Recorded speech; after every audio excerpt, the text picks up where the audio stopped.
자, 좋아요. 드디어 시작.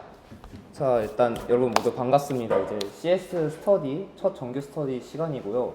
첫 번째 챕터로 투어 여행 한번 하기로 했습니다. 이거는 별 의미는 없고 제가 이제 스터디 만들면서 참고하는 책의 챕터 이름이고요. 그래서 첫 번째 시간에는 그냥 간단하게 개요로 넘어가려고 했는데 사실 준비하다 보니까 이게 약간 간단하진 않아요. PPT 보신 분들 아실 수도 있는데 내용이 생각보다 많아서 일단 빠르게 시작해볼게요. 그래서 시작하기 전에 일단 자기소개 간략하게 다시 해야 될 것 같아서 이렇습니다. 이건 사실 PPT 있고 있으니까 빠르게 넘어갈게요. 연락하시고 싶으시면 여기다 연락하시면 되고 아마 디스코드를 제일 답장을 잘할 것 같긴 해요. DM에서는. 네, 그거 참고해 주시면 되고 스터디하다가 불편한 점 있거나 조금 피드백 주시고 싶으면은 편하게 주셔도 되고 익명으로 잘 주실 수 있으면 그러셔도 되고 하여튼 편하게 주시면 되는데 혹시 익명을 주실 거면 여기서 제가 익명으로 줘도 된다는 얘기 좀 넣어주셨으면 좋겠어요. 이제 모르는 사람이 DM이면 좀 곤란하니까 그런 것만 조심해 주시면 될 것 같고 오늘 첫 번째 시간에는 저렇게 4가지 큰 주제를 가지고 컴퓨터 시스템 전반에 대해서 좀 개요, 이제 이미지를 한번 찾고 가는 시간을 가져보려 해요. 근데 사실 제가 이거 준비하면서 약간 고민인 게 여러분의 신상이라면 좀 곤란하긴 한데 학년을 잘 모르거든요. 지금 방금 받았어요. 이제 몇 학번인지만 받아가지고 저보다 윗 학번이 좀 계시는데 제가 C3이거든요. 이제 2, 3학번. 근데 저보다 윗 학번도 꽤 계시네. 크게 걱정 안 해도 될 것 같고 네, 거의 다 저랑 학번이 비슷하거나 그래서 걱정 안 해도 될 것 같네요. 알겠습니다. 자, 그래서 오늘 주제는 저렇게 4개고 저 4개 같은 경우에는 제가 참고한 책 이름을 나중에 올려드릴게요. 네, CS에 맞는데 나중에 스터디에서 공식적으로 공지를 한 적은 없는 것 같아서 나중에 책 출처 정도는 올리도록 할게요. 그렇고 거기서 이제 첫 번째 챕터에 있는 소주제 4개를 이제 가져왔어요. 총 원래 한 10개 정도 있거든요. 이제 그거를 싹 준비를 저는 했어요. 약간 보여드리면 자랑질입니다. 사실 준비하느라 힘들었다 그런 의미고요. 이쪽은 이렇게 슬쩍 정리가 다 되어 있어요. 저 링크감 다 있고 근데 저걸 이제 다 소개하기에는 조금 많으니까 그래서 이제 저희 6주차 컬에 맞춰서 이거 정도는 여기서 다루면 좋겠다 싶은 애들을 뽑아서 이제 가져왔습니다. 이제 여러 개 합쳐져 있는 것도 있어요. 하여튼 살펴볼게요. 첫 번째로 혹시 답을 보진 않으셨겠지? 근데 생각해보니까 미리 뿌렸네. 혹시 이걸 보면 어떤 게 떠오르나요? 일단 32비트에 저 생략이 돼 있는데 총 길이 32비트짜리 저 숫자 배열이 무엇을 의미하는지 대답을 해보실 분 있나요 혹시? 없겠죠? 그러면? 저거 어디냐면요. 저 7번째 자리고 첫 번째 자리예요. 위치가. 그래서 가장 간단하게 그냥 이진법을 생각하면 사실 65가 가장 먼저 떠오르겠죠. 왜냐면 2의 6승 플러스 2의 0승에서 65니까요. 근데 왜 하필 65냐라고 하면은 아스키 문자로 A입니다. 사실. 그래서 A라는 의미로도 넣어봤고 65라는 의미로도 넣어봤고 왜냐면 사실 65가 A다 정도는 외우시는 분들도 좀 있더라고요. 저도 약간 그 중에 한 명이긴 한데 이제 65A 이 정도는 다 나올 수도 있겠다 싶어서 넣고 뒤에 0.000은 어떤 의미냐라고 하면은 이제 방금은 이제 저걸 인트로 한번 확인해봤고 다시 이제 아스키 문자로 체크를 해봤고 마지막으로 이제 부동소수점을 한번 했을 때 저게 0.000이라는 거예요. 저 0.000 같은 경우에 실제로 제가 C 언어 돌려봐서 해보니까 저렇게 뜨더라고요. 왜 그런지는 뒤에서 살짝 다룰 거니까 일단 넘어갈게요. 일단 중요한 거는 저 비트만으로는 사실 이게 뭘 의미하는지 저희는 지금 알 수 없다는 게 일단 포인트예요. 그래서 그 얘기 좀 더 할 건데 그래서 이제 제목이 정보는 비트와 컨텍스트로 이루어진다는 거죠. 비트만으로는 이제 저희가 이게 뭔지 모르겠다는 얘기예요. 바로 뒤에 있네. 아까 부동소수점 얘기인데 그 부동소수점을 해석했을 때는 저 밑에 변환기 써도 되고 아니면은 I 트리플 E 754에 따르면은 따라서 해석을 해봐도 저렇게 떠요. 하여튼 해보면은 9.1 곱하기 E 같은 경우에는 이제 과학 지수표기법이라 해서 10의 마이너스 44승쯤 돼요. 저게 그 정도 되기 때문에 아까 저 세 자리로는 사실 어림도 없는 거죠. 그러니까 적어도 저게 9.1 곱하기 10의 마이너스 44승이니까 한 45자리 정도 가야지 이게 얘가 9라는 게 보이겠구나 그런 거예요. 그래서 실제로 C 언어에서도 저거를 저 44자리까지 강제로 출력해보라고 하면은 뜹니다. 저렇게. 그렇기 때문에 그냥 출력하면 안 뜨고 강요로 하면 뜬다. 저렇게 작은 이유는 사실 약간 얘기를 하면은 저 앞부분에서 이제 지수 부분이 결정되거든요. 근데 그 지수 부분이 0이어가지고 굉장히 작은 숫자로 저장될 수밖에 없어요. 이 부분은 사실 수치 해석 들으신 분들은 아마 대부분 아실 것 같아요. 그러니까 부동 소수점으로 저희가 구성이 돼 있고 그 앞부분이 이제 정수, 그러니까 지수 파트니까 그 지수 파트가 싹 다 0이니까 아 뭐 되게 작은 숫자겠구나, 그 정도는 아마 어린 짐작이 될 것 같아요. 하여튼 중요한 거는 여기서 포인트는 내가 이거를 숫자로 표현, 정수로 해석할 거냐, 문자로 해석할 거냐, 소수로 해석할 거냐에 따라서 다 의미가 달라진다는 거예요. 그 부분을 계속 강조하고 있어요. 그리고 이거는 이제 아까 앞에서는 무슨 얘기였냐면 이제 비트만으로는 해석할 수 없다. 그럼 추가로 필요한 정보가 뭐냐라고 했을 때 이제 그게 컨텍스트예요. 이 컨텍스트가 어떤 의미인지 이제 처음 보면 약간 헷갈릴 수 있을 것 같아서 예시를 이렇게 들고 왔어요. 이거 같은 건 이제 JS, 자바스크립트거든요. 실제로 돌아가는 프로그램입니다. 제가 돌려봤고요. 혹시 이게 결과를 정확하게 예측하실 수 있는 분이 계시나요? 그 답을 얘기하진 않으셔도 되고 그냥 뭐 사인? 뭐 손 들까요? 슬쩍? 아니면 뭐 눈빛? 손 들으실 분? 없어요? 아직 보고 계신가? 한 10초? 10초? 20초? 잠깐 생각해보고. 오, 정확합니다. 뒤에 결과 있어요. 보면은 A, 23, 12, 23, A예요. 이거 왜 그런지도 그럼 설명하실 수 있나요, 혹시? 이제 보통 제대로 자바스크립트를 배운 적 없어. 아하. 스코프. 참고로 스코프 개념은 근데 C++ 이고 다른 언어도 비슷하게 작용해서 뭐 다른 언어에서 비슷하게 코딩을 해도 결과 같습니다. 뭐 하여튼 요지는 여기서는 스코프 얘기거든요. 이제 보면은 저 약간 코드를 보면은 중간에 이렇게 마우스 포인트가 뭐예요? 여기 보면 여기 이렇게 부등호 괄호 뭐라 부르죠 이거? 갑자기 생각나네. 중괄호? 그렇죠. 중괄호. 감사합니다. 그 중괄호 사이에 있잖아요. 이 중괄호 안에서 선언된 이 X23은 이 스코프, 이 중괄호 안에서만 적용되는 스코프입니다.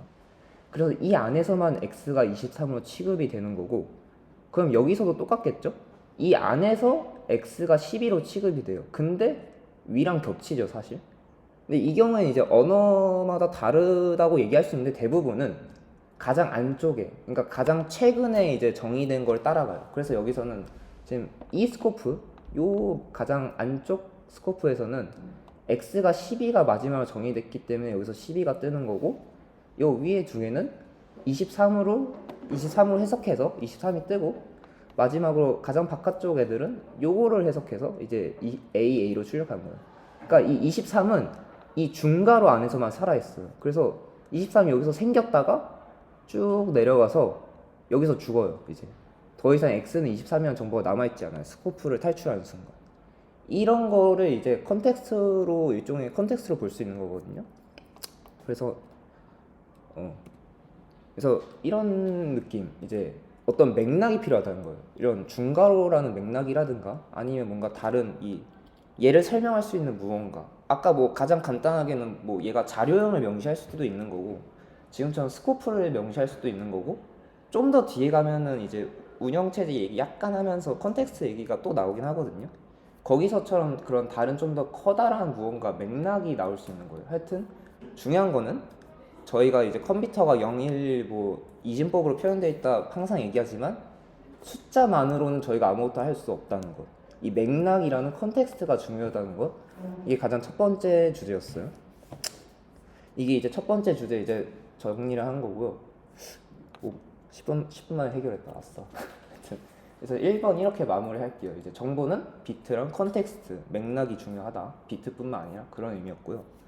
이제 그 다음 주제를 빨리 넘어가면 헬로를 터미널 치면 어떤 일이 일어날까요? 이 헬로는 사실 되게 컨벤셔널 한 거니까 이제 이렇게 썼는데, 그 흔히 말하는 그 프린트 그 헬로 월드 찍는 거 있잖아요. 그 프로그램을 컴파일했을 때 그 파일 이름을 헬로라고 했을 때 그 헬로를 실행시키기 위해서 이제 저희가 터미널에 점/헬로를 치고 엔터를 누르잖아요. 그때 어떤 일이 일어나는가를 조금 살펴보려 해요. 일단 한번 답변해 보실 분? 헬로를 엔터 치면 무슨 일이 일어나죠? 두둥. 역시나 답변이 없죠. 사실 뭐 가장 자명한 답은 이거죠. 그냥 헬로 월드가 나오죠. 출력이 되죠. 근데 프로그램 그렇게 짰으니까요. 근데 이 얘기를 하려고 당연히 여기서 토픽을 꺼낸 건 아니고 이제 이 안에서 컴퓨터가 내부적으로 이걸 어떻게 처리하느냐를 보기 위해서 이제 갖고 왔어요. 이제 헬로 월드를 가져온 이유는 뭐 대부분 아시겠지만 되게 유명한 예제니까 이 유명하고 간단한 예제를 통해서 컴퓨터가 어떻게 해석하는지 보기 위해 가져왔습니다. 그래서 좀 더 파고 가볼게요. 그래서 아까 말한 그 가정들이에요. 이제 헬로라는 실행 가능한 바이너리 파일, 한마디로 C 언어로 치면 이제 컴파일에서 목적 파일 거쳐가지고 실행 가능한 바이너리 파일이 생성되어 있고, 그 터미널에서 그 위치 중요하잖아요. 그 패스. 그 패스 잘 돼 있어서 잘 실행했다. 그러니까 헬로 월드를 잘 실행할 수 있는 환경에서 일단 실행을 시켰다라고 가정을 시켜놓은 거예요. 그러니까 뭐 중요한 얘기는 아니고 하여튼 잘 돌아간다라는 가정. 첫 번째로 얘기할 거는 이제 I/O 디바이스, 이제 흔히 입출력 장치라고 하던 애죠. 저 그림 살짝 유머로 넣어봤거든요. 저거 사실 마우스 선이에요. 저 키보드 선 아니고 여담이었고요. 하여튼 그래서 컴퓨터가 사실 어떻게 보면 하나의 독립적인 시스템이잖아요. 뭐 제목을 아직 얘기 안 해줬지만 하여튼 컴퓨터 시스템으로서 하나의 독립적인 시스템인 건데, 그걸 하나의 시스템으로 봤을 때 저희 현실 세계도 하나의 시스템이죠. 그럼 이 시스템과 이 시스템이 서로 독립적인 상태에서 상호작용을 하기 위한 뭔가 다리가 필요하거든요. 사실 그 다리 역할을 맡아주는 친구가 저 I/O 디바이스인 겁니다. I/O는 이제 인풋과 아웃풋의 약자니까 현실 세계 인풋을 그 컴퓨터가 받아서 컴퓨터가 아웃풋을 내보내서 저희가 그거를 해석하는 거죠. 그런 의미의 다리 역할을 하는 거고요. 이제 저희 예시인 헬로 같은 경우에는 이제 저희가 키보드 현실 세계에서 헬로를 치고 엔터를 누르는 게 이제 현실 세계에서 인풋이 될 거고, 헬로 월드가 뜨는 건 이제 컴퓨터의 아웃풋이 되겠죠. 그런 식으로 현실과 컴퓨터를 이어주는 다리 역할을 하는 I/O 디바이스가 있다가 첫 번째 이제 저 과정을 설명하기 필요한 그런 하드웨어였고요. 그 다음에 다음 하드웨어는 프로세서입니다.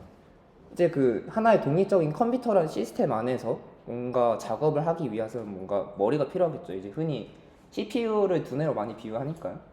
그러니까 뭔가 들어온 인풋을 처리하는 과정이 필요하고 그 과정을 담당하는 프로세서라는 친구입니다. 저 PC 저 프로그램 카운터 얘기는 뭐 자세한 얘기는 뒤에서 이제 차차 다룰 거니까 여기서 간단하게 얘기하자면은, 아까 뭔가 가공하고 처리해서 아웃풋을 내야 되잖아요. 받은 인풋을. 그 인풋을 가공하고 처리하는 기 위해서는 명령을 쭉 아마 실행할 거고요. 이제 다들 그래도 컴퓨터를 안 한 건 아니고 뭐 코딩은 다 해보셨을 테니까 뭔가 뭐 int a는 1이다, 뭐 프린트 헬로 월드 찍어라 어쩌고 저쩌고 뭔가 이런 명령어가 있을 텐데, 그 명령을 순차적으로 처리하기 위한 프로그램 카운터, 이제 이 명령을 처리하면 카운터가 1 올라가서 1, 정확하게는 다음 명령을 가리키는 주소, 이제 다른 명령을 가리키게 돼가지고 순차적으로 처리하기 위한 도구예요. 그렇고 이제 헬로 월드 저희 예제 같은 경우에는 이건 저도 사실 이번에 공부하면서 처음 알았는데, 이 점 칠 때마다 CPU 올라가고 슬래시 치면 CPU 올라가고 H 치면 올라가고 그 다음에 다시 그 CPU에서 다시 메모리 내려가거든요. 뭐 그렇대요. 이제 아마 자세한 얘기는 계속 뒤에서 다룰 거, 이제 그러니까 뒷차시에서 다룰 거니까 일단은 그렇구나 하고 일단 넘어가 주셨으면 좋겠어요. 하여튼 중요한 거는 이유를 대충 써놓긴 했네요. 이제 레지스터가 컴퓨터 장비에 관심 있으신 분들 조금 알 수도 있는데, 레지스터 되게 작고 빠르긴 한데 되게 작잖아요. 그 이유가 비싸서잖아요. 결국 엄청 비싸거든요. 이제 막 SSD 같은 경우에 뭐 몇 테라바이트 그래도 요즘 시세 얼마지 잘 모르겠네. 근데 뭐 하여튼 10만 원 언더로 구할 수 있을 것 같거든요 아마. 근데 이제 레지스터는 어림도 없죠. 팔지도 않고. 하여튼 그런 추세다 보니까 비싸서 이제 쟤는 효율적으로 쓰기 위해서 이제 항상 빨리 비워두기 위해 아까 말한 대로 점 받으면 내리고 슬래시 받으면 내리고 이렇게 계속 그런 활동이 안에서 내부적으로 처리가 일어납니다. 이 과정을 왜 얘기했는지는 뒤에 있어요. 약간 지금 떡밥을 던져놨는데 지금 CPU 레지스터에서 계속 메모리 내려간다 라는 점 한번 기억해 주시면 좋을 것 같아요. 그래서 일단 넘어가고, 프로세서 뭐 다들 아실 것 같으니까 뭔 얘기지? 아까 방금 한 얘기를 좀 더 풀어 쓴 거네요. 이거 왜 얘기할? 그쵸?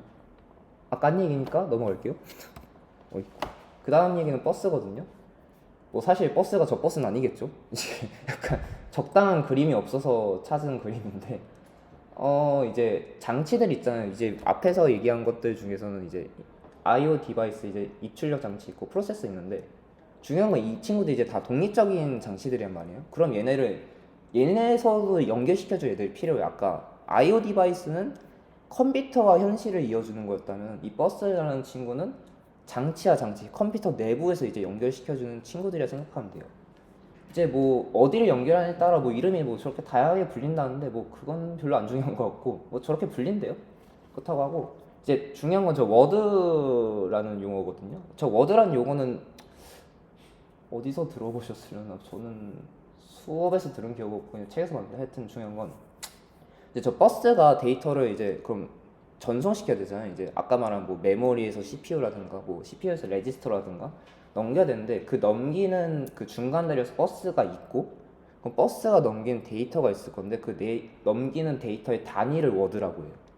이 워드는 되게 중요한 상수여가지고 뭐 따로 저장하고 뭐 그런다는데 이제 이게 어디서 나오냐면은 이제 저희 흔히 컴퓨터가 32비트짜리다 뭐 64비트짜리다 라는 얘기를 요즘엔 못 듣나? 이제 요즘엔 너무 다 64비트다 보니까 32비트 컴퓨터란 말이 약간 어색할 수도 있는데 옛날엔 그런 컴퓨터 있었죠. 하여튼 그러니까 그런 컴퓨터는 워드가 32비트인 거예요.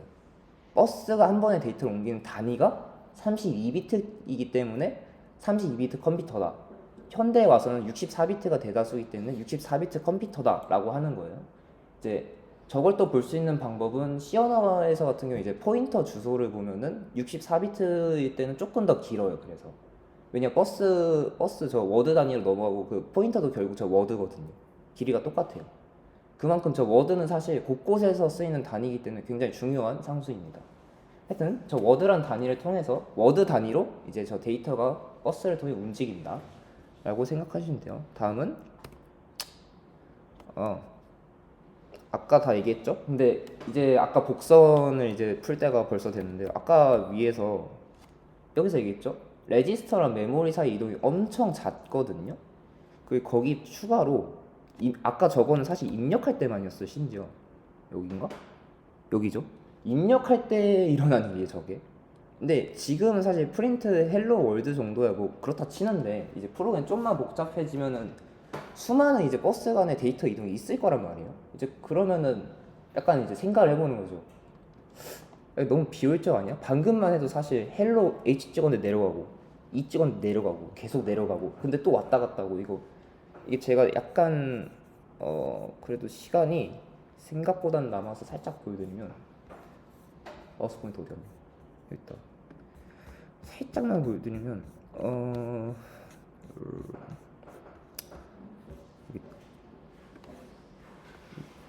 이쪽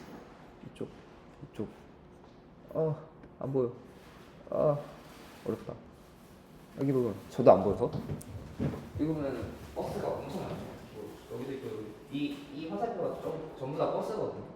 근데 이제 이렇게 하는 거예요. 이제 뭐 예를 들면 I/O 디바이스 여기가 여기서 이리로 갔다가 이리로 갔다 이리로 갔다 이리로 갔다 이리로 갔다 이렇게 뒤에 왔다 갔다 되게 많다는 거예요. 지금 사실 첫 시간이라서 저걸 다 얘기할 수는 없으니까 생략이 좀 되었는데 저는 이동이 엄청 많아요. 그게 복사 연산이잖아요. 이제 복사 연산이거든요. 저 여기 있는 데이터를 저기로 옮기고 여기서 여기로 이렇게 엄청 많은 건데 이제 생각한 거죠. 너무 비효율적 아니냐 이걸 조금 더 효율적으로 처리할 수 있는 방법이 없을까 해서 이제 나오는 개념이 이제 뒤에 나오죠. 그게 바로 캐시입니다. 그래서 캐시 개념은 사실 수업을 듣다 보면 되게 자주 나오는 용어예요. 생각보다 뭐 당장 제가 전 시간에 들은 컴내에서도 캐시 얘기 또 했거든요. 이제 뭐 그 DNS 얘기하면서 그 캐시 얘기 엄청 많이 하셨어요. 네. 그런 식으로 캐시가 생각보다 곳곳에서 많이 등장한 개념이에요. 그리고 이 컴퓨터 하드웨어에도 있고요. 이제 장치 아까 말한 복사 연산이 너무 많이 일어난다. 그러면 이걸 좀 더 빨리 할 수 없을까라는 문제점에서 이제 저거는 이제 작은 게 큰 것보다 가까운 게 먼 것보다 빠르다는 점. 저건 약간 왜냐라고 하면은 약간 애매한. 가까운 건 좀 명확한데 이제 작은 게 왜 더 빠르지라고 하면 약간 애매모호할 수 있긴 하거든요. 근데 일단 지금 이렇게 생각합시다. 작으면은 사실 전체를 다 탐색해서 내가 보낸다 치더라도 작으니까 탐색이 그렇게 오래 걸리진 않겠죠. 일단 당장은 그렇게 생각해서 저 사실 조금 받아들이고 작은 게 큰 것보다 빠르고 가까운 게 먼 것보다 빠르니까 그럼 우리는 저장 장치를 각 장치에 가까운 곳에 작게 설치하자. 그래서 더 먼 곳에 가지 않고 이 가까운 데서 걸쳐 있는 데이터를 통해서 처리를 하자. 라는 그런 이제 목적성을 가지고 나온 친구가 이 캐시입니다. 그래서 아까 병목 형상, 그러니까 이제 조금 시간이 오래 걸리게 만드는 이 복사 연산을 조금이라도 빨리 할 수 있게 나온 개념이 이 캐시인 거죠. 근데 이 캐시 개념을 조금 더 일반화를 하면은 이제 아까 네, 일반화를 그래서 하는 개념이 메모리 하이어키, 그러니까 메모리 계층 구조예요. 이거 같은 경우에는 뒤에 사진 보면 아마 바로 아실 수도 있는 아직이네. 그러니까 메모리 이제 계층 구조는 어이구. 계층 구조 같은 경우에는 아까 얘기했죠. 그 조금이라도 더 작고 이제 거리가 가까울수록 빠르니까 그럼 그런 애들을 좀 더 위계를 놓을 수 있거든요. 예를 들어 뭐 좀 더 작다거나 얘가 얘보다 작거나 뭐 저 장치 어떤 특정한 장치 A 기준으로 얘가 더 가깝다거나 그런 식으로 기준을 잡아놓으면은 얘가 가장 빠르고 그 다음 빠르고 그 다음으로 빠르고 그렇게 위계 질서를 조금 나타낼 수 있겠죠. 그 위계 질서를 나타내는 게 메모리 하이어키, 메모리 계층 구조입니다. 그래서 이걸 통해서 아까 그 캐시를 어떻게 생각하면 이제 1차적으로만 한 거거든요. 근데 이걸 2차, 3차, 4차 캐시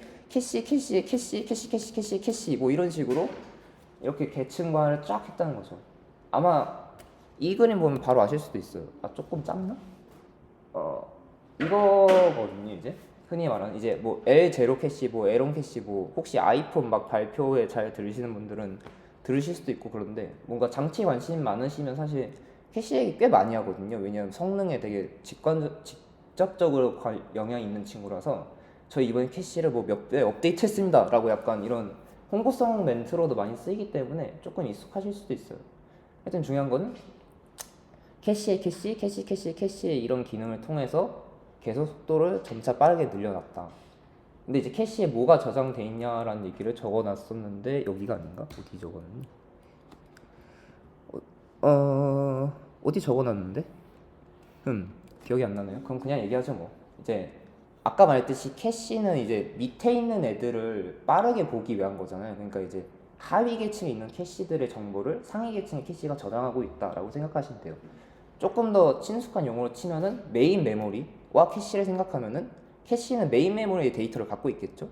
그러니까 이제 상위 계층은 하위 계층의 이 정보를 캐싱하고 있다. 뭐 그렇게 생각하시면 될 것 같아요. 이제 요거 말고 이제 근데 이건 사실 아까 제가 캐시는 사실 생각보다 많은 곳에서 쓰인다 했잖아요. 그 예시로서 갖고 온 게 이 레디스예요. 혹시 레디스를 들어보신 분? 손 들어도 되고 한 분, 두 분, 세 분? 그래도 많이 들으셨네. 그러니까 레디스가 사실 생소할 수도 있거든요. 이제 약간 설명을 하면은 저 써져 있어요. 데이터베이스를 캐시하는 데이터베이스. 아까 그 캐시 개념이랑 완벽하게 동일해요. 저희가 보통 이제 개발을 하면은 이제 서버 백엔드 쪽에서 서버를 개발한다 치면은 이제 서비스 계층이 있을 거고 데이터베이스가 있잖아요. 이 데이터베이스가 사실 디스크 이제 그 보조 기억 장치에서 돌아간단 말이에요. 예를 들어 뭐 SSD라든가 뭐 하드라든가. 근데 이제 다들 알겠지만 SSD 하드는 느려요. 그래서 그걸 조금 보완하기 위해서 메모리에서 돌아가는 데이터베이스가 있어요. 그 중에 대표적인 친구가 이 레디스라는 친구고 그 사실 아까 보여준 그 메모리 계층 구조만 생각해도 맨 밑에 아마 있을 거예요. 그 밑에서 두 번째네요. 로컬 세컨더리 스토리지. 이제 저 친구들이 이제 SSD 하드에 해당하는 애인데 아까 말한 레디스는 메모리에서 도는 건 그 위에 있는 메인 메모리, 저 D램이라고 적혀 있는 거기에 해당하니까 계층 구조상으로도 더 위에 존재죠. 그렇기 때문에 캐시를 충분히 할 수 있는 자격이 있다. 뭐 그렇게 볼 수 있겠죠. 그래서 생각보다 다양한 곳에서 캐싱이라는 기능이 적용된다. 뭐 네트워크에서도 방금 얘기했듯이 뭐 DNS에서도 나오고 뭐 라우팅 할 때도 나오고 되게 심심치 않게 보이는 친구예요. 그래서 이게 왜 생겼는지, 그래서 뭐 어떤 문제 해결하기에 나타났는지를 조금 여기서 잡고 가면은 아마 앞으로 공부할 때 조금 도움이 되지 않을까 싶어요. 그래서 캐시 얘기를 마지막으로 이제 2번 정리를 할 건데 근데 중요한 건 여기서 캐시를 잘 쓰자. 뭐 결론은 그겁니다. 그래서 프로세스가 메모리를 읽어서 뭐 잘 작용을 하는 거지만 이제 복사 연산이 너무 많으니까 그거를 빠르게 하기 위해서 캐시라는 기능을 사용하고 있고, 그걸 위해서 뭐 L0 캐시, L1 캐시 다양한 뭐 저장 장치를 만들어 두고 있다. 그 근본은 뭐 작을수록 가까울수록 빠르다라는 사실을 이용하고 있다라는 점입니다. 아 힘들다. 물 한 번만 마시고 할까요? 생각보다 제가 랩을 하고 있어서 그런지 생각보다 넉넉해요. 물을 마시면서 혹시 궁금하거나 질문하고 싶거나 반박하고 싶거나 그런 거 있나요? 왜냐면 저도 사실 제가 뭐 이거를 잘 알아서 이 앞에 서 있는 건 아니거든요. 저도 이거를 공부하면서 이제 여러분들 같이 성장하기 위해서 그 노력을 하고 있습니다. 그래서 사실 제가 말한 것 중에 틀린 게 있을 수도 있어요. 그래서 뭔가 이상하다, 저게 진짠가 싶은 게 있으면 언제든지 얘기를 해주셔도 되고, 지금 한 1분만 쉴 겸 잠깐 있나요 혹시? 질문이 없으면 못 쉬는데. 그럼 그냥 진행을 할게요. 질문 있으면 언제든지 손들어서 얘기해 주셔도 돼요. 그 얘기를 안 했네. 하여튼 언제든지 태클을 거시면 됩니다. 그래서 2번 여기까지였고, 캐시 잘 쓰자라는 얘기였고, 3번은 이제 뭔 얘기냐면은, 좋아요. 뭐 어떤 하드웨어가 써지는 알겠어. 뭐 IO 디바이스 쓰고 프로세서 쓰고 메모리 쓰고 뭐 버스 쓰고 어쩌고 알겠는데, 그래서 그걸 누가 관리하지? 라는 이제 얘기가 나올 수 있죠. 충분히. 왜냐면 뭐 기계가 사실 살아있는 애는 아니잖아. 지가 혼자서 막 뚝딱뚝딱 뭔가 작동하는 건 아니니까. 그럼 이제 그걸 관리한 주체가 누구냐라고 하면은 OS죠. 그게 이제 오퍼레이팅 시스템의 약자 OS. 그 OS가 이 장치들을 어떻게 보고 있는지, 뭐 아니면 또는 인간이 이거를 이렇게 해석하라고 했는지, 그거를 앞에서 얘기했던 프로세서, 메모리, IO 디바이스에 대해서 OS가 어떻게 보는지를 한번 간단하게 보려고 해요. 첫 번째로는 그래서 IO 디바이스부터인데, 갑자기 IO 디바이스는 뭐 파일이다라는 이상한 명제가 써져 있는데, 뭔 얘기를 할 거냐면은 이제 뒤에서 각각 앞에서 뭐 IO 디바이스 있고 메모리 있고 프로세서 있다 했잖아. 이 친구들이 OS가 어떻게 보냐면은, 미리 약간 스포하면 추상화를 해요. 이제 약간 그냥 모든 IO 디바이스를 파일로 취급해요. 뭐 IO 디바이스 예를 들면 아까 키보드, 마우스 있고 마이크도 있고 뭐 크게 보면 네트워크도 있고요. 그런 친구들 모두 싹 다 그냥 파일로서 취급을 하겠다는 얘기예요. 굉장히 대담한 시도인데 뭐 잘 성공했으니까 쓰겠죠? 근데 중요한 건 그래서 어떻게 보겠냐는 거냐면, 파일로 보겠다는 건데, 파일로 보겠다는 얘기는 그냥 너네는 바이트 조합이다, 너네는 그냥 0, 1 나부랭이다 라고 해석을 하겠다는 거죠. 그 0, 1을 이제 읽고 쓰는 기능이 있는, 이제 리드가 가능하고 라이트가 가능한 이 단순한 기능, 이게 단순할수록 강력한 게 이제 사실 어디든지 그럼 쓸 수 있거든요. 너가 이제 리드 할 수 있어? 라이트 할 수 있어? 그럼 너는 파일로 취급해 줄게가 가능하단 말이에요. 이게 적용된 이제 언어, 이제 약간 개발 쪽에서 얘기를 살짝 하면은, 아무도 모르겠지만 이제 고랭이라는 친구가 있어요. 뭐 고랭이라는 뭐 요즘 뜨는 백엔드 친구가 있는데, 거기서는 이제 인터페이스 얘긴 좀 빼고 이제 어떤 기능이 있냐면요. 이제 정의를 하거든요. 예를 들어 파일이라는 뭔가, 뭐라고 비유할까요? 객체라는 표현 써도 되나? 하여튼 파일이란 무언가를 정의를 할 거예요. 근데 정의를 어떤 식으로 할 거냐면은, 파일이면은 너는 리드가 가능해야 된다, 라이트가 가능해야 된다로 딱 정의를 해요. 그러니까 그 리드가 뭘 하는지 몰라요. 라이트가 뭐 하는지 모르고. 근데 넌 리드가 돼야 돼, 라이트가 돼야 돼. 그럼 난 널 파일로 취급해 줄게가 실제로 고랭은 그거를 그렇게 구현이 되어 있어요. 그러니까 내가 파일은 리드랑 라이트가 있어야 된다라고 명시를 해놓고, 예를 들어 내가 뭐 키보드라는 객체를 뭔가 프로그래밍 상에서 짜야 된다라고 쳤을 때, 그 키보드라는 그 어떤 물체, 객체가 리드라는 기능이 있고 라이트라는 기능이 있으면은, 그 고랭이라는 언어가 알아서 얘를, 아 너는 파일을 이제 구현했구나, 뭐 또는 확장했구나라고 알아서 해석을 해줍니다. 그런 식으로 좀 더 딱 추상화해서 딱 이 기능만 있으면 되라고 되게 단순화시키는 거죠. 어쩌면 키보드에 되게 많은 기능들이 있는데 그거 싹 무시하고, 너 리드랑 라이트 돼? 오케이, 그럼 넌 파일 이렇게 취급을 하겠다는 얘기인 거잖아요. 그래서 되게 단순하지만 방금 봤다시피 되게 포괄적으로 이제 적용을 할 수 있어요. 이제 뭐가 됐든 리드 라이트만 되면 파일이니까요. 사실 뭐 막말로 뭐 사람 뭐 비유도 좀 애매한데, 하여튼 리드 라이트만 되면 파일로 취급해 주니까 되게 단순하죠. 그렇고요. 그 다음으로 네트워크 얘기도 써놨네. 네트워크조차도 사실 같은 얘기죠. 네트워크 얘기를 제가 아마 분량상 조금 뺐는데 시간이 조금 있으니까 하면은 이제 저희가 아까 계속 현실과 컴퓨터, 뭐 컴퓨터 내부에서 장치와 장치의 뭔가 상호작용이라 얘기를 했잖아요. 근데 이제 사실 사람과 컴퓨터 말고 컴퓨터와 컴퓨터가 소통할 수도 있단 말이에요. 이제 이 경우는 이제 네트워크를 거치는 거죠, 사실. 이제 다른 컴퓨터에서 뭔가 라이트를 한 거를 네트워크를 통해서 이 컴퓨터가 이제 인풋으로 받는 거, 그런 게 있잖아요. 근데 이것도 이제 파일을 볼 수 있다는 거예요. 왜냐하면은 이제 이 컴퓨터 입장에서는 상대가 그냥 뭔가 나한테 라이트를 한 거고 난 그걸 리드를 하는 거고 그냥 그 차이기 때문에 너도 파일이네 라고 취급을 충분히 할 수 있다는 거예요. 그렇게 되게 뜬금없는 애조차도 파일로 취급을 할 수 있다. 이게 이제 되게 단순하기 때문에 포괄적으로 적용할 수 있다라는 거죠. 그렇다는 거. 그 다음으로 프로그램은 진짜 프로그램은 버추얼 메모리를 사용한다. 뭔 말인지 아까 얘기했듯이 이제 계속 OS가 이제 장치들을 어떻게 보는지 추상화 관점에서 어떻게 보는지 얘기하는 거잖아요. 이번에는 이제 버추얼 메모리를 보겠다라는 거예요. 버추얼 메모리 뭐라고 했냐면은 프로그램 메모리에 바라보는 색안경이라 했거든요. 근데 왜 굳이 색안경이라 했을까요? 굳이 안경 아니고 색안경이라 했거든요. 그러니까 원래 그냥 안경인 것 같은 경우에는 잘 보여주게 도와주는 도구잖아요. 색 안경이 이제 뭔가 색이 덮여져 있어서 뭔가 보는 걸 방해한다거나 또는 뭔가 색안경 제작자의 의도가 섞여 있죠. 뭔가 빨간색으로 봐라. 넌 저걸 초록색으로 봐야 한다. 뭔가 그런 의도가 담겨 있단 말이야. 그런 의미에서 색안경이라는 의미를 저기다 써놨어요. 색안경 그러니까 뭔가 OS에 의도가 들어가 있다는 얘기예요. 좀 더 풀어서 얘기를 해보면은 이제 프로그램이 당연히 이제 메모리를 쓰겠죠. 뭐 아까도 얘기했지만 뭐 메모리에 이제 데이터가 저장돼 있고 이제 걔네를 읽고 쓰고 해야 되니까.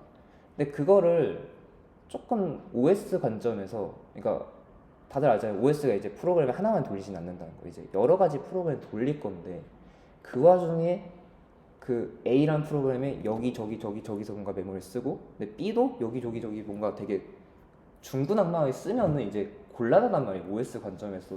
그럼 이제 매번 이제 이 메모리 할당해 줄 때마다 프로세스 얘가 쓰고 있나 안 쓰고 있나를 이제 매번 판단해야 되는 그런 이제 귀찮은 오버헤드라고 해야겠죠? 오버헤드가 있으니까 그걸 이제 어떻게 하면 방지할 수 있을까라는 관점에서 나오는 이제 버추얼 메모리라는 개념이 나오는 거죠. 그러니까 뭐냐면은 미리 프로그램을 실행하기 전에 뭔가 공간에 딱 할당해 주는 거예요. 너는 여기서부터 여기까지 써라. 그리고 여기를 너는 0번 주소, 뭐 여기는 100번 해서 0번부터 100번 사이를 딱 써라. 그럼 내가 알아서 저장해서 잘 주겠다 라는 거예요. 그러니까 어떻게 보면은 버추얼 메모리 의미적으로도 비슷한데 메모리를 버추얼한 거거든요. 그러니까 원본 메모리 그냥 물리적 실제 메모리가 있고 그 프로그램과 그 메모리 사이에 버추얼 메모리가 있어서 프로그램은 버추얼 메모리 쓰는 것처럼 보이지만 사실은 OS가 버추얼 메모리와 실제 메모리를 1대1 매핑해서 이제 알아서 잘 연결을 해준다는 거예요. 그러니까 나는 이 프로그램 입장에서는 나는 이 컴퓨터의 메모리를 온전히 쓰고 있구나라고 생각하고 있었지만 사실 OS 관점에서는 아니었던 거죠. OS에 뭔가 의도가 담겨 있고 뭔가 딱 이 정해진 이 주소 안에서 딱 쓰는 거죠. 뭐 아까 사실 중구난방이라 해서 뭐 사실 실제 메모리에서는 이렇게 착착착 될 수도 있지만 꼭 버추얼 메모리 구현에 의해서 뭐 버추얼 메모리 0번이 뭐 실제 메모리 뭐 일로 가고 절로 가고 중구난방 할 수는 있죠. 근데 중요한 거는 메모리가 딱 정확하게 할당돼 있는 걸 알 수 있기 때문에 그 안에서만 딱 놀아라. 이제 프로그램이 놀 수 있는 환경을 딱 제한해 준 거예요. 그럼 이제 OS 관점에서는 만약 이 프로그램이 사고를 일으켰다 하면은 다른 데 안 보고 이 메모리만 보면 된다는 거죠. 이렇게 시야를 좁힘으로써 저희가 뭔가 디버깅하기 쉽게 하거나 관리하기 쉽게 하도록 하기 위해서 프로그램한테 이제 색안경을 씌웠다라는 표현을 써봤어요. 버추얼 메모리 같은 경우는 사실 이제 저희 주차에 있기 때문에 그때 더 자세히 다룰 거니까 한 이 정도에서 줄이도록 하고 근데 이 이미지를 아마 다들 보셨어요. 어셈블리어를 저는 이제 지나게 들었거든요. 뭐 거기서 이제 많이 봤을 것 같아요. 뭐 라이브러리 어쩌고 뭐죠? 스택 뭐 그런 거 막 얘기하면서 했죠. 근데 저 사진은 어셈블리 수업에서 가져온 사진은 아니고요. 아까 말한 그 CS 저가 참고하고 있는 책에 있는 사진입니다. 근데 뭐 똑같죠? 뭐 같은 얘기니까. 하여튼 저 이미지를 보면 아마 좀 더 생각하기 쉽겠다. 수업에서 뭐 많이 얘기했고 뭐 자주 봤으니까 그렇다는 거였고요. 그 다음으로 이제 프로세스입니다. 프로그램 인스턴스는 프로세스다. 근데 되게 용어가 이제 헷갈리죠? 이제 슬슬 이제 막 프로그램 나오고 프로세서 있고 프로세스 있고 조금 이제 헷갈리기 시작하는데 프로세스는 지금 이번에 처음 나온 거예요. 나도 헷갈리네. 프로세서는 아까 말한 그 CPU였고 프로세스는 이제 이번에 소개할 거고 프로그램은 아까 뭐 헬로 같은 이제 실행 가능한 파일을 얘기하는 거죠. 프로세스는 뭐냐? 이제 약간 정석적인 대답을 하자고 하면은 이제 OS가 이제 그러니까 메모리 위에서 실제 구동 중인 프로그램이에요. 이제 그렇게 볼 수 있고, 근데 꼭 메모리라고 생각 안 하고 그냥 일단 구동적이다. 일단 뭔가 돌아가고 있는 프로그램. 그러니까 이제 프로그램을 저장도 하지만 이제 저장했다가 쓰잖아요. 이 쓰는 시점, 지금 프로그램 쓰고 있는 시점을 이제 프로세스다라고 생각하시면 될 것 같아요. 이 프로세스라는 게 어떤 의미에서 추상하냐고 하면은 OS가 이제 딱 내가 이 모든 하드웨어, 아까 뭐 버추얼 메모리랑 이제 약간 중복되는데 이 하드웨어 내가 온전히 다 쓸 수 있는 것처럼 보이게 해줘요, 이 프로세스가.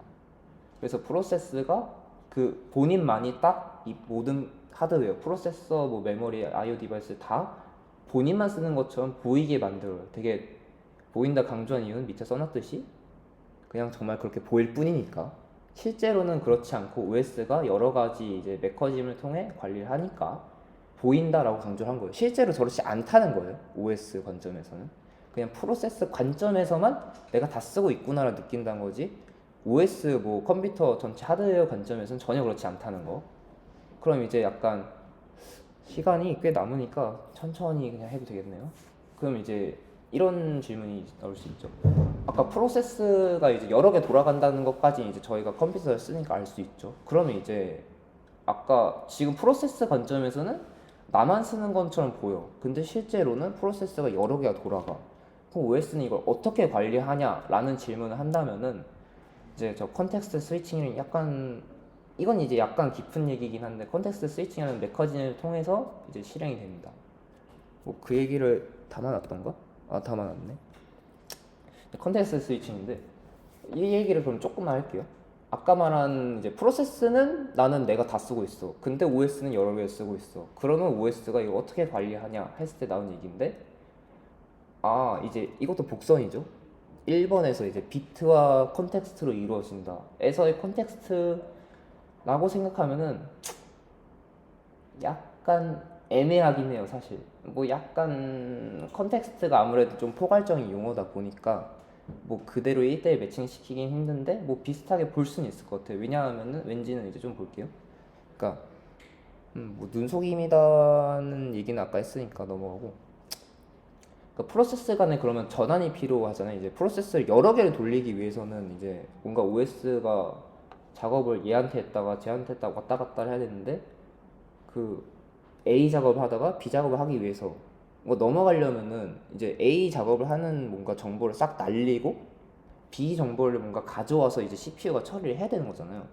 그러면 A를 싹 지워버리면 사실 그 작업한 게 다 날아가니까 버릴 수는 없으니까 뭔가 저장을 해야 된단 말이에요. 그 맥락을 저장을 해야 된단 말이에요. 그 맥락이 계속 말하는 컨텍스트인 거죠. 컨텍스트는 그 상태, 그러니까 어디까지 진행됐는지, 내가 계산이 어디까지 돼 있는지 라는 그런 정보를 가지고 있어요. 그래서 그 컨텍스트라는 정보를 만들어서 뭔가 어딘가 메모리에 저장을 해두고 B 프로세스를 마저 로드해서 실행했다가 다시 뭐 컨텍스트로 저장해서 A로 돌아오고 이런 식으로 그걸 매우 빠르게 하면은 그러니까 A, B, C, D 다시 A, B, C, D를 되게 빠르게 몇 미리 세컨드 단위로 해버리면은 이제 사실 사람 입장에서 이제 구분을 할 수가 없는 거죠. 사람 입장에서는 그냥 여러 개가 돌아가고 있구나 라고 생각할 수 있는 거예요. 사실 컴퓨터 입장에서는 그냥 열심히 이곳저곳을 왔다 갔다 하는 건데 이제 사람은 뭔가 사람이 여러 명이 붙어가지고 각각 작업을 맡고 있구나 라고 할 수 있는 거죠. 이제 이거를 조금 더 프로그래밍 쪽에서 보면 이제 동시성 프로그래밍 얘기가 나오기도 하는데 오늘 아마 그 얘기는 안 할 거예요. 네, 동시성 프로그래밍 얘기를 하진 않을 건데 이제 그 얘기는 여기서 짤막하게 그 간단하게 어떤 얘기를 할 거냐면은 아까 컨텍스트를 만든다고 했잖아요. 사실 근데 그 만드는 것도 일종의 오버헤드죠. 왜냐하면은 그냥 A 쭉 실행하고 B 쭉 하면은 그 맥락을 만들 필요가 없어요. 왜냐면 중간에 정보가 날아가지 않으니까 그냥 그대로 쓰면 되거든요. A에서 B로 바꾸기 때문에 중간에 컨텍스트라는 애를 만들어 저장을 해야 된다는 거란 말이에요. 그럼 그게 동시성 프로그램에서 똑같거든요. 뭔가 A 스레드 작업하다가 B 스레드 넘어가려기 위해서는 저장을 해야 되니까 이 컨텍스트 전환에 의한 그 오버헤드가 생기고, 만약 이 컨텍스트 전환이 너무 많이 일어난다, 이제 배보다 배꼽이 큰 상황인 거죠. A, B를 너무 왔다 갔다 많이 한다. 그러면 이제 왜냐 A가 막 10초 1초 만에 끝날 건데 그 1초 간격에서 0.1ms 단위로 막 왔다 갔다 한다 생각해서 그럼 그때를 위해서 그 컨텍스트 만드는 건 조금 비효율적이죠. 그렇기 때문에 막 동시성 프로그램에서 많이 하는 얘기가 정말 필요한가를 잘 생각해 봐야 된다는 거죠. 괜히 쓸데없이 동시성 프로그램을 하려 하다가 오히려 성능 하락을 겪을 수 있는 이유가 이 컨텍스트 스위칭, 맥락을 저장하기 때문에 라고도 생각할 수 있어요. 물론 동시성 프로그램의 성능 하락의 이유가 이것만 있는 건 아닌데 이것도 이유가 될 수 있다라는 점을 여기서 짚고 넘어갈게요. 3번 좀 길게 뭔가 여러 가지 얘기했는데 좀 정리를 하면 맨 처음에 얘기했죠. OS는 하드웨어를 추상한다. 그래서 OS가 그러니까 소프트웨어가 하드웨어를 쓰기 위해서는 OS라는 중간에를 거쳐서 OS가 허락하는 한도 내에서 쓸 수 있다. 좀 더 구체적으로 얘기하면 뭐 커널 얘기가 나오긴 하는데 오늘 커널이나 뭐 시스템 콜 얘기는 하지 않아요. 뭐 그냥 OS로 퉁치고 넘어갈게요. 뭐 혹시 궁금하신 분들은 커널 찾아보고 뭐 시스템 콜 뭐 이런 애들 검색해 보면 좀 더 찾아볼 수 있을 거예요. 하여튼 중요한 건 OS가 관리를 한다. 그리고 저 옆에 그림은 여태까지 말한 그 추상화 정도를 조금 그림을 정리가 돼 있어요. IO 디바이스는 아까 파일즈로 추상화된다 했고, 저 버추얼 메모리 사실 파일 포함해서 메모리까지 해가지고 버추얼 메모리 건 거고, 프로세스는 프로세서랑 그 메모리랑 디바이스가 그 입출력 장치까지 싹 묶어서 프로세스를 건 거죠. 뭐 왜냐고 생각하면 당연한 게 이제 프로그램 구동하기 위해서는 저 세 개가 다 필요하니까 정도로 그냥 간단히 생각하셔도 될 것 같아요. 하여튼 OS는 그 하드웨어 추상화해서 소프트웨어가 하드웨어를 사용할 수 있도록 뭔가 허락을 해준다. 허락을 할 때만 소프트웨어가 하드웨어를 쓸 수 있다로 이제 정리가 될 것 같네요. 자, 마지막 4번. 되게 빨리 달리고 있는데 이게 10분 남았다. 빨리 해야지. 10분 남았어요. 자, 마지막 추상화 얘기를 좀 할 건데, 물 좀 마시고 할게요. 힘들어. 잠깐 뭐 쉴 겸 머리 좀. 뭐 질문 혹시 없나요? 좀 달리고 있는 느낌이긴 한데 살짝. 네. 콘텍스트 스위칭에서 그러니까 OS가 항상 네. 하나만 그 실행을 할 수 있다. 그게 또 자세히 얘기하면 조금 복잡한데, 네, 일단 그렇게 생각하셔도 돼요. CPU 하나가 이 프로세스 A랑 B를 동시에 실행시키기 위해서 컨텍스트 스위칭이 필요하다고 생각하셔도 돼요. 지금. CPU 하나가 네. 왜 지금이라고 했는지를 일단 그렇게 이해를 하시는데, 조금만 설명을 하면은 이제 보통 CPU 또 장치 관심 많으신 분들 이런 얘기 많이 들어보셨을 텐데, 막 인텔 뭐 8코어다 16코어다 이런 얘기 많이 하잖아요. 그 코어 하나당 CPU라고 생각하시면 돼요. 사실은. 그러니까 그 아까 말한 CPU를 코어로 바꿔도 같은 얘기긴 해요. 그렇게 물리적으로 여러 개가 있을 수도 있고, 사실 그 코어 내에서도 이제 또 다른 얘기, 16코어 뭐 24스레드 이런 얘기 있잖아요. 스레드가 이제 코어 내부적으로 쪼개는 게 또 있어요. 사실 조금 복잡한데 아마 나중에 다룰 일이 있거나 그럼 그때 다시 설명할게요. 근데 지금은 컨텍스트 스위치는 CPU 하나당에 해당하는 얘기라고 생각해도 돼요. 지금. 네, 그렇게 생각하셔도 돼요. 뭐 그 정도? 더 없으면은 일단 계속 할게요. 추상화라는 단어 얘기를 조금 할 건데, 여기는 이제 과제랑 약간 연관된 얘기이기도 하거든요. 저희 이제 과제 해야 되니까요. 과제 뭐 낼지 좀 고민을 했는데, 고민을 한 이유가 좀 얘기해야 되나? 고민한 이유가 사실 CS 파트는 뭔가 결과물을 낼 수 있는 게 잘 없죠. 뭐 갑자기 저희 보고 OS를 만들어라 라는 계획이 있긴 한데 여기선 아니고요. 여기선 안 할 거고 이제 뭐 그런 거를 시킬 수는 없고 이제 적당하게 이제 내용 정리밖에 없긴 해요 사실 현실적으로. 아마 6주 동안 하는 과제는 거의 다 그래서 강의 내용 정리하기 플러스 뭔가 각자 조금 더 조사해봐라 아마 그 정도가 될 것 같아요. 어쩔 수가 없어요. 사실 6주밖에 없고 뭔가 결과물이 있는 프로젝트라기엔 시간이 없으니까 그 정도 될 것 같은데 이번 주차에서 이제 조금 이거 조사해봤으면 좋겠다 싶은 키워드가 이제 추상화예요. 왜 추상화 얘기를 과제로서 뭔가 꼽는지 뭐 꼭 추상할 필요 있는 건 아닌데 얘를 추천하는 이유가 왠지를 조금 살펴볼게요. 일단 첫 번째로 익숙해요. 사실 추상화라는 단어 자체가 되게 많이 들어봤을 거예요. 뭐 당장 뭔가 언어의 기초를 할 때도 함수는 뭔가 돌아가는 뭔가 명령어들은 뭔가 추상화다라는 얘기도 많이 하고 알고리즘도 사실 어떤 문제 해결하는 거에 대해서 일반화한 추상화다라는 얘기 많이 하고 API도 사실 API 마지막 인터페이스라는 것 자체도 추상화 개념이 들어가 있고 운영체제 방금 열심히 추상화한 거 봤고 뭐 네트워크에서 OSI 7계층 뭐 이런 것도 어떻게 일종의 추상화고요. 그러니까 사실 추상화라는 단어 자체도 CS 전반에 걸쳐 엄청 많이 나오는 단어예요. 그래서 이 단어 얘기를 지금 조금 하는 건데 표현이 조금 얘만 갑자기 이상해요. 문제를 말랑하게 만들어준대요. 뭔 소리야 이게. 뭐 이런 얘기를 썼는데 왜 그러냐면은 다른 애들이랑 다르게 얘는 좀 말 자체도 추상적이에요. 추상화가 추상적이에요. 그래가지고 되게 어떻게 표현할까 고민하다가 이런 결론을 내렸어요. 저는 말랑하게 만들어준다. 이 말랑하게 만들어준다 뭔 얘기인지를 설명하면은 그러니까 일반적으로는 어떤 문제를 맞닥뜨리고 저희가 해결을 하죠. 근데 그 해결을 하는 건 그 특정한 문제란 말이에요. 근데 이제 저희가 그 문제에서 뭔가 깨달음을 얻어서 이 문제에서 쓴 풀이를 다른 문제에서도 쓸 수 있을 것 같은데? 라는 생각이 이제 드는 순간이 있어요. 그때 이제 추상화가 일어난 거거든요. 추상화가 이제 그 특정 문제에서 그 문제에만 특수한 걸 싹 빼고 조금 일반화 시킬 수 있는 거. 그러니까 뭐 뒤에 예시가 있으니까 같이 볼까요?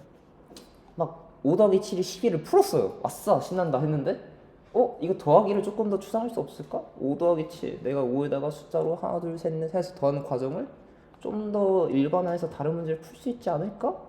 라는 생각이 드는 순간 이제 더하기랑 연산자라는 추상화가 생기죠. 또는 제가 저 이상하게 생긴 배열을 열심히 정렬했어요. 정렬해서 2, 3, 12, 21, 39, 53? 저 숫자는 모르겠고 뭐 어떻게 저렇게 정렬 잘 했어요. 정렬했는데 좀 잘한 것 같아. 정렬 나 되게 빠르게 잘한 것 같은데? 라는 생각이 들면은 그럼 이거 좀 더 일반화해서 정렬 알고리즘을 뭔가 짤 수 있지 않을까? 이것도 추상화죠. 길이도 이제 가변적으로 이제 길이라는 요소를 뺐고 각 원소가 뭔지 빼버렸으니까 이렇게 필요 없는 부분을 덜어내서 이 문제에서 핵심적인 파트를 뽑아내가지고 그 핵심적인 파트를 해결해내는 과정을 추상화라고 저는 생각을 해서 그렇게 쓴 거예요. 그래서 문제를 말랑하게 만들어준다? 필요 없는 부분을 싹 빼가지고 딱딱하게 만든 부분을 이제 제거한다는 얘기인 거죠. 그래서 저기 옆에서 다르게 적어놓은 것과 또 이제 단순한 문제 모음지. 왜냐하면은 그 특이한 거, 이 문제에서 특이한 걸 뺐기 때문에 비슷한 다른 문제에도 똑같이 적용할 수 있다는 거는 역으로 말하면 이제 그 단순한 문제를 싹 모아놨다는 얘기죠. 그런 의미에서 문제를 말랑하게 만드는 거일 수도 있고 합친 거일 수도 있고요. 그런 관점에서 추상화를 저는 나름의 정의를 해봤어요. 추상화가 뭐 앞에서 많이 얘기했으니까 왜 저렇게 말했는지만 얘기하면 될 것 같아요. 이제 뭐 저 아까 한 얘기인데 인풋 아웃풋을 이제 파일이라는 추상을 통해 뭐 다른 인풋 아웃풋을 적용할 수 있다. 뭐 왜 적었지? 잘 모르겠네. 하여튼 아까 이거 얘기 많이 했으니까 이제 예시 많이 있는데 아까 다 얘기했던 거예요. 그래서 뭐 저 마지막 예제는 사실 얘기를 안 했거든요. 하나의 컴퓨터 시스템을 일반화하면은 버추어 머신과 컨테이너가 나온다 라는 근데 얘기를 설명하기에는 시간이 약간 애매한데 1분 안에 빠르게 한번 해볼까요? 혹시 저 용어 들어보신 분들 있나요? 버추어 머신이라든가 컨테이너라든가 그쵸 도커 나오죠. 도커 나오고 버추어 머신은 사실 요즘은 좀 안 쓰는 추세긴 하죠. 뭔가 그쵸 VM이라 많이 줄여 말하는 이제 뭐 예를 들면은 맥북에서 윈도우즈를 돌리는 뭐 패러렐즈라든가 그런 친구들이 이제 버추어 머신인데 뭐 버추어 머신을 안 쓰는 이유는 잠깐 얘기하면 무거우니까죠. 사실 패러렐즈 써보시면 알겠지만 굉장히 무거우니까 그래서 그런 버추어 머신을 좀 더 단점을 줄인 게 이제 컨테이너인 거고요. 그러니까 왜 이게 추상화냐고 적었냐면은 사실 이건 책에 있는 예제긴 해요. 책에 있는 예제를 그냥 들고 온 거긴 하거든요. 컴퓨터 시스템이라는 거를 이제 근데 이 얘기 여기서 좀. 네, 일단 뭐 책에 있는 예제를 가져왔고 뭔가 혹시 더 궁금하면 나중에 찾아보면 시간이 없어요. 없긴 없어가지고 일단 넘어갈게요. 저 밑에는 아까 앞에서 한 얘기 단독을 해결한 거를 여러 문제에서 해결할 수 있게 한 문제에서 뭐 저건 이제 약간 추상의 단점이긴 하거든요. 이제 예를 들면은 뭔가 두 번째 예제를 정렬하는데 그냥 눈에 봤을 때 저것만 슬쩍 바꾸면 될 것 같은데 같이 저 문제를 빠르게 풀 수는 있어요. 저 문제만을 빠르게 풀 수 있는데 근데 그런 사고방식이 이제 저 옆에는 못 풀겠죠. 일반화는 안 되니까 그 풀이가 그런 관점에서 그 제가 보고 있는 그 특정 문제를 잘 풀 수는 있어요. 그 추상하기 전이 이제 그런 단점이 있을 수는 있다. 하지만 그걸 조금 리미트를 풀므로써 좀 더 많은 문제를 적당한 시간에 풀 수 있다라는 얘기를 할 수 있다는 거죠. 그래서 정리를 하면 또 추상화는 일반화에서 포괄적 문제 해결한다. 아까 얘기했듯이 핵심적인 부분은 남긴다 라고 정리를 할 수 있을 것 같아요.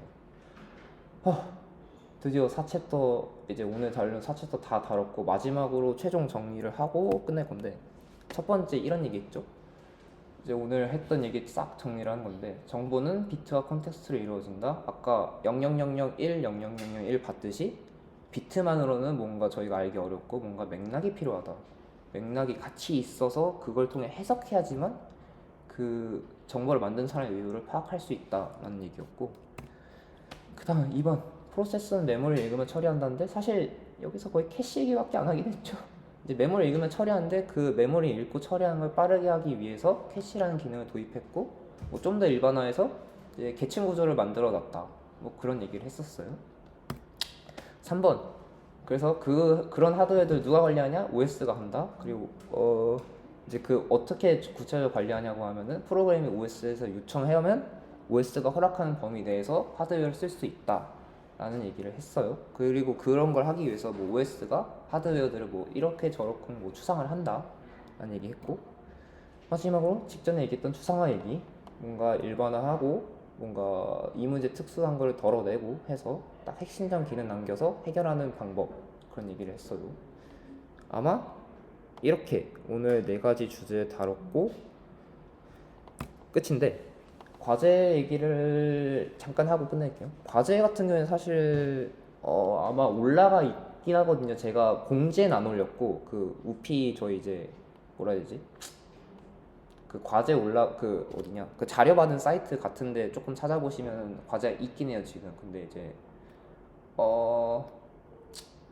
조금 더 정리를 해서 올릴 수도 있긴 하거든요. 뭐 큰 주제 뭐 과제가 바뀌진 않는데 뭐 그런 것만 조심하면 되고 과제 혹시 안 보신 분들이 지금 간단하게 얘기하면은 아까 얘기했듯이 CS 파트 이 정리 스터디에서 아마 주로 내용 정리가 되긴 할 거예요. 과제는 아까 말했듯이 뭔가 실제 결과물이 있는 과제가 있으면 좋겠는데 찾아보긴 할 거거든요.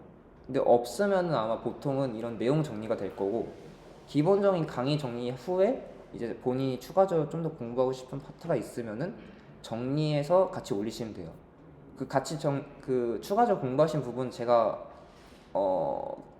제가 무조건 다 읽는다고 보장은 조금 못하겠고 읽어가지고 이제 괜찮다 해서 이제 소개할 만하다라고 하면은 아마 그 다음 시간에 얘기를 할 수도 있어요.